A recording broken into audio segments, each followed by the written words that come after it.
Hey, folks, how are you? It's a good day.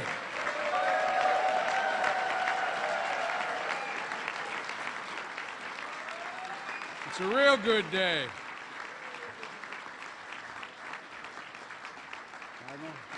Some of my colleagues can tell you this is a long time in coming, but I'm happy it's here. Ladies and gentlemen, welcome. Please be seated. It was a great five-star general and president, Dwight D. Eisenhower, who once said, "Though force can protect an emergency, only justice, fairness, and consideration and cooperation can finally lead men to the dawn of eternal peace." By repealing Don't Ask, Don't Tell today, we take a big step toward fostering justice, fairness, and consideration, and that real cooperation President Eisenhower spoke of. This fulfills an important campaign promise the President and I made, and many here on this stage made, and many of you have fought for a long time. Repealing a policy that actually weakens our national security, diminished our ability to have military readiness, and violates the fundamental American principle of fairness and equality. That exact same set of principles that brave gay men and women will now be able to openly defend around the world.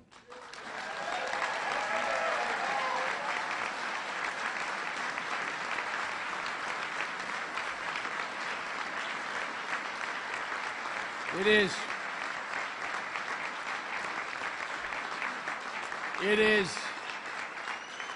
is both morally and militarily simply the right thing to do. And it's particularly important that this result was fully supported by those within the military who are charged with implementing it. And I want to pay particular respect, just in a personal note, as we used to say, I used to be allowed to say in the Senate, a point of personal privilege, Admiral Mullen, you're a stand-up guy.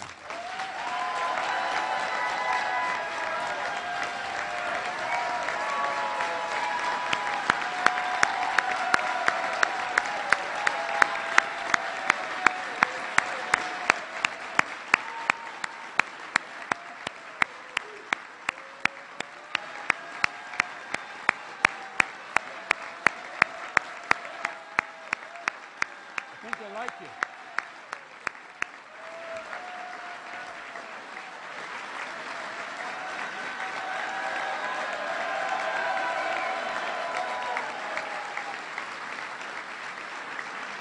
And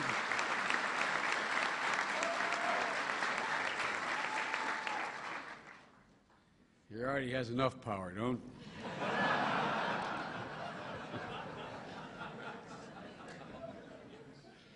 And it couldn't have been done without these men and women leading our military, and it could not have been done without the steady, dedicated, and persistent leadership of the President of the United States. Mr. President,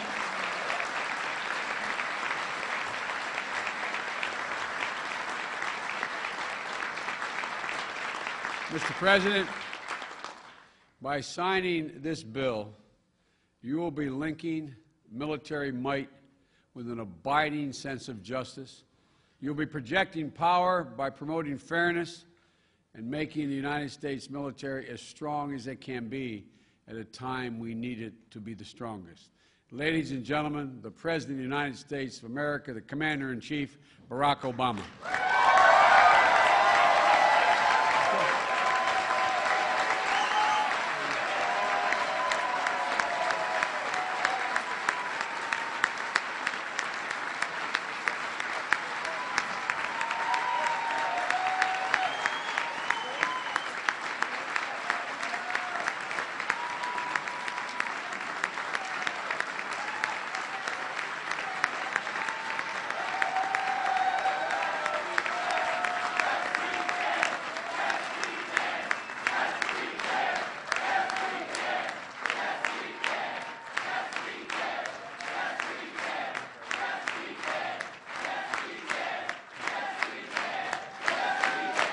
Thank you.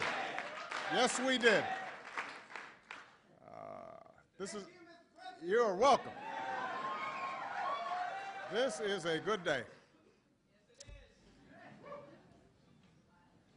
Everybody.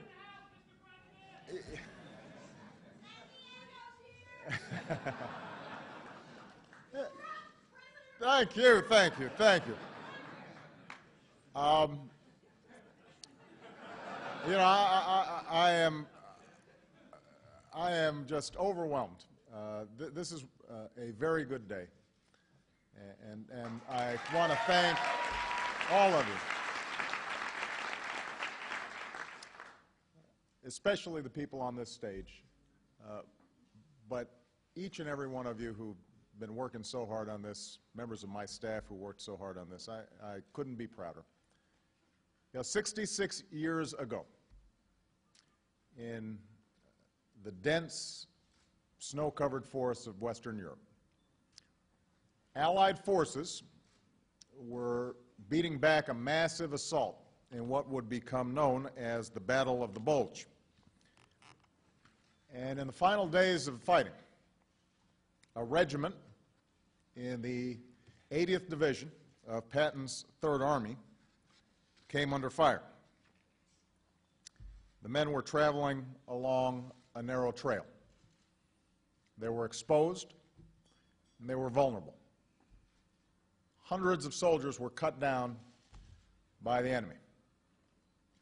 And during the firefight, a private named Lloyd Corwin tumbled 40 feet down the deep side of a ravine.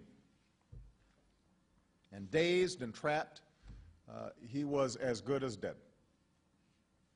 But one soldier, a friend, turned back.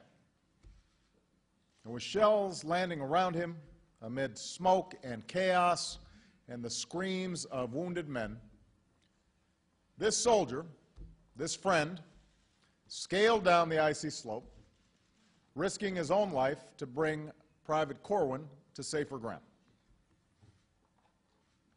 Now, for the rest of his years, Lloyd credited this soldier, this friend, named Andy Lee, with saving his life, knowing he would never have made it out alone.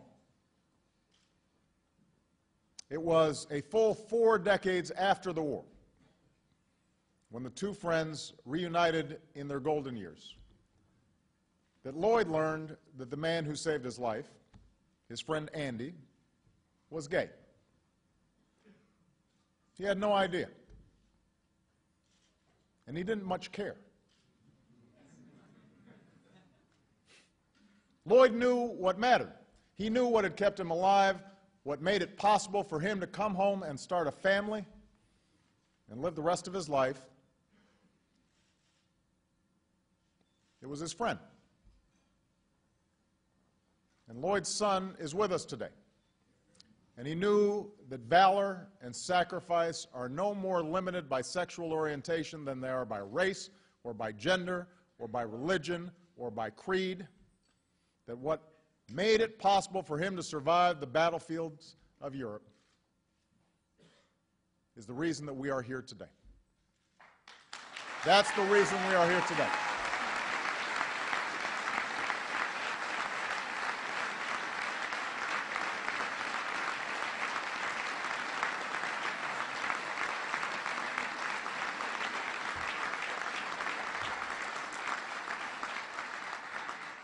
So this morning, I am proud to sign a law that will bring an end to Don't Ask, Don't Tell. It is a law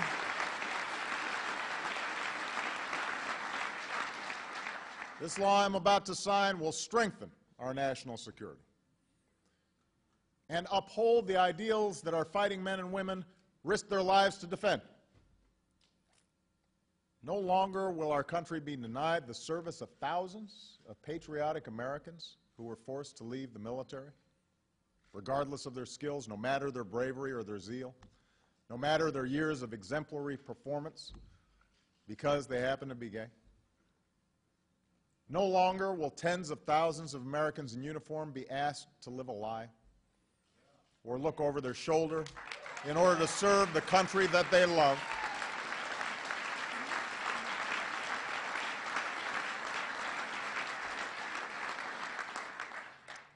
As Admiral Mike Mullen has said, our people sacrifice a lot for their country, including their lives.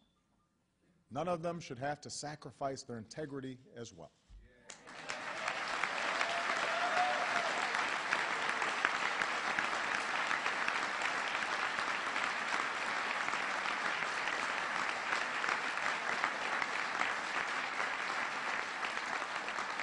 That's why I believe this is the right thing to do for our military.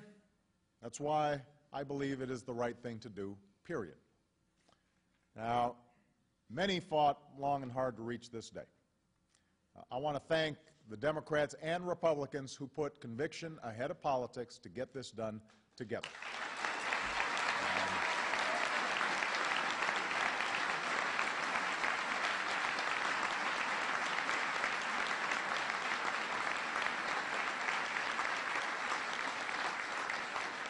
I want to recognize Nancy Pelosi,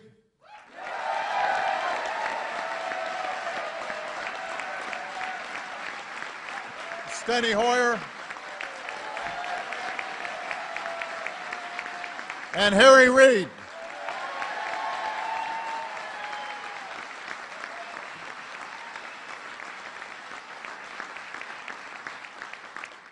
Today we're marking a historic milestone, but also the culmination of two of the most productive years in the history of Congress, in no small part because of their leadership. And so we are very grateful to them.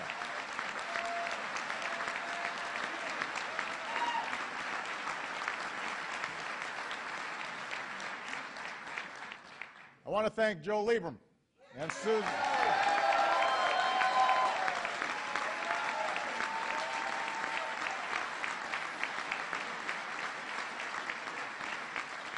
And Susan Collins.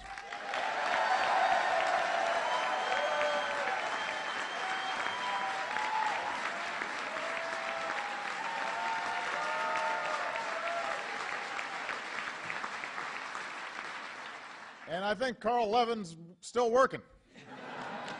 But I want to add Carl Levin. They held their shoulders to the wheel in the Senate. I'm so proud of Susan Davis, who's on the stage.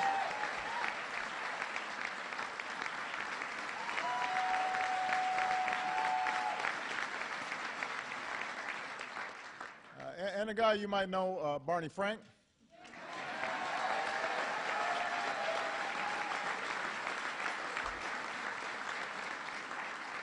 They kept up the fight in the House, and I've got to acknowledge Patrick Murphy, a veteran himself, who helped lead the way in Congress.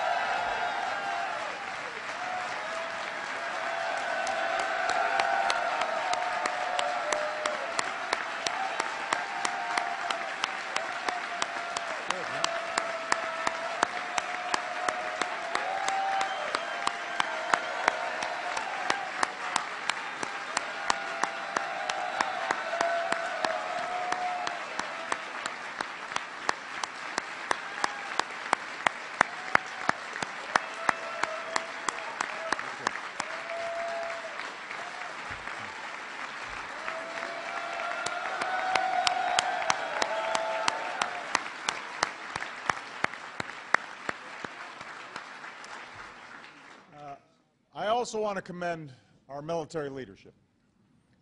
Ending Don't Ask, Don't Tell was a topic in my first meeting with Secretary Gates, Admiral Mullen, and the Joint Chiefs. We talked about how to end this policy.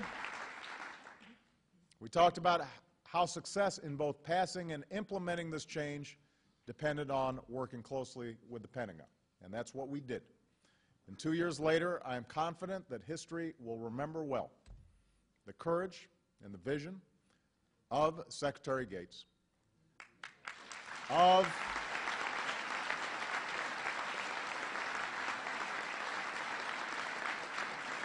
Admiral Mike Mullen, who spoke from the heart and said what he believed was right,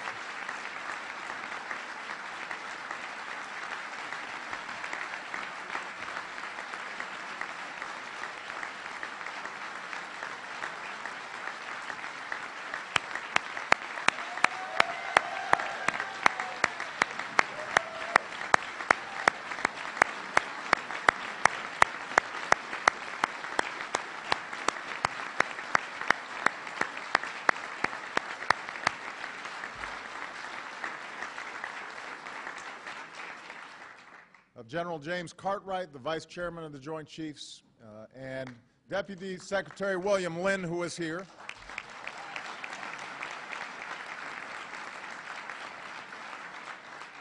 Also, the authors of the Pentagon's review, Jay Johnson and General Carter Ham, who did outstanding and meticulous work.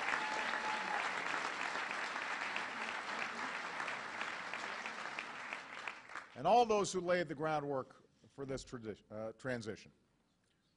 And finally, I want to express my gratitude to the men and women in this room who have worn the uniform of the United States Armed Services.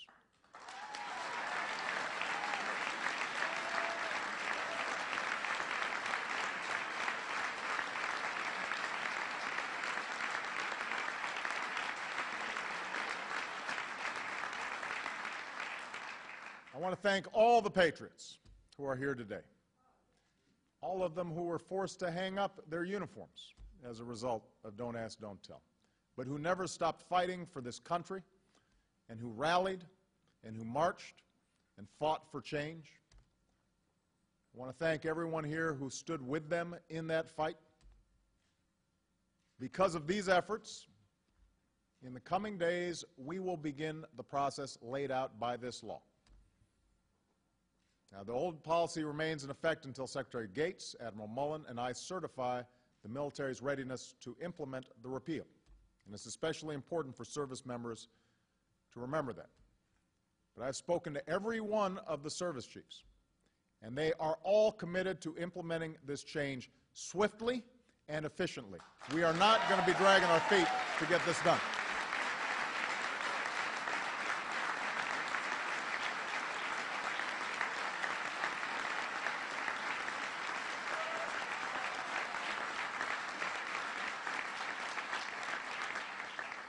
Now, with any change, there's some apprehension. That's natural. But as Commander-in-Chief, I am certain that we can effect this transition in a way that only strengthens our military readiness. The people will look back on this moment and wonder why it was ever a source of controversy in the first place. I have every confidence in the professionalism and patriotism of our service members. Just as they have adapted and grown stronger with each of the other changes, I know they will do so again. I know that Secretary Gates, Admiral Mullen, as well as the vast majority of service members themselves share this view. And they share it based on their own experiences, including the experience of serving with dedicated, duty-bound service members who were also gay. As one special operations warfighter said during the Pentagon's review, this was one of my favorites. It echoes the experience of Lloyd Corwin decades earlier. We have a gay guy in the unit. He's big, he's mean, he kills lots of bad guys. No one cared that he was gay. And I think that sums up perfectly the situation. So,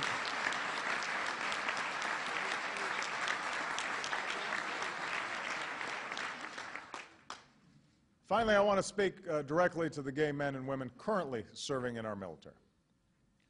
For a long time, your service has demanded a particular kind of sacrifice. You've been asked to carry the added burden of secrecy and isolation. And all the while, you've put your lives on the line for the freedoms and privileges of citizenship that are not fully granted to you.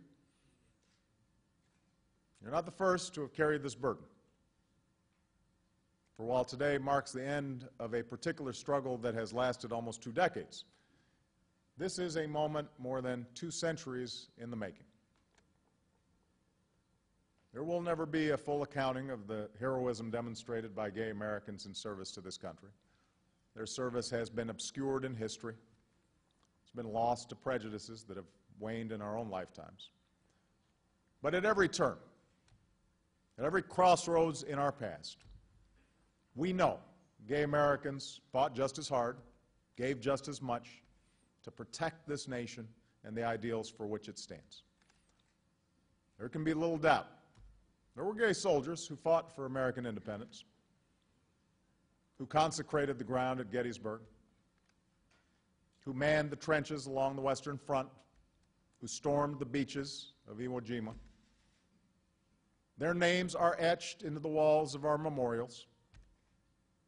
Their headstones dot the grounds at Arlington. And so, as the first generation to serve openly in our armed forces, you will stand for all those who came before you. And you will serve as role models to all who come after. And I know that you will fulfill this responsibility with integrity and honor, just as you have every other mission with which you've been charged. And you need to look no further than the servicemen and women in this room. Distinguished officers, like former Navy Commander Zoe Dunning.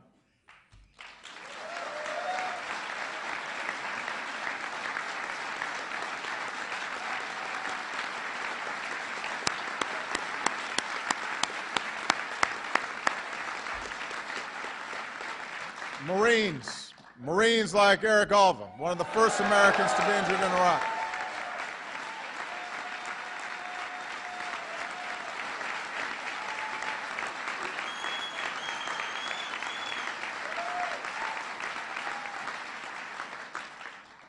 Leaders like Captain Jonathan Hopkins, who led a platoon into northern Iraq during the initial invasion, quelling an ethnic riot, earning a Bronze Star with valor. He was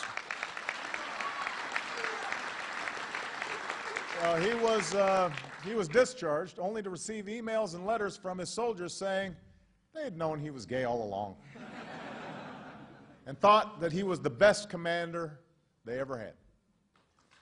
There are a lot of stories like these. Stories that only underscore the importance of enlisting the service of all who are willing to fight for this country. That's why I hope those soldiers, sailors, airmen, Marines, and Coast Guardsmen who've been discharged under this discriminatory policy will seek to re-enlist once the repeal is implemented.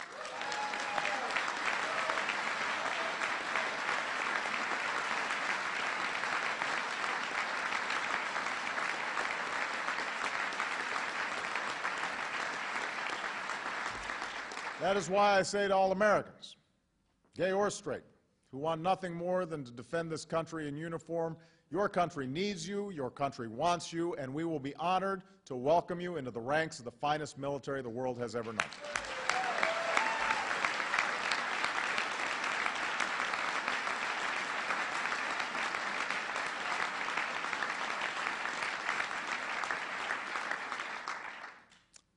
Some of you remember I visited Afghanistan just a few weeks ago. And while I was walking along the rope line, there's a big crowd, about 3,000. A young woman in uniform was shaking my hand, and other people were grabbing and taking pictures. And she pulled me into a hug, and she whispered in my ear, "Get Don't Ask, Don't Tell done." And I said to her, "I promise you I will. For we are not a nation that says, don't ask, don't tell. We are a nation that says, out of many, we are one. We are a nation that welcomes the service of every patriot. We are a nation that believes that all men and women are created equal. Those are the ideals that generations have fought for. Those are the ideals that we uphold today. And now it is my honor to sign this bill into law."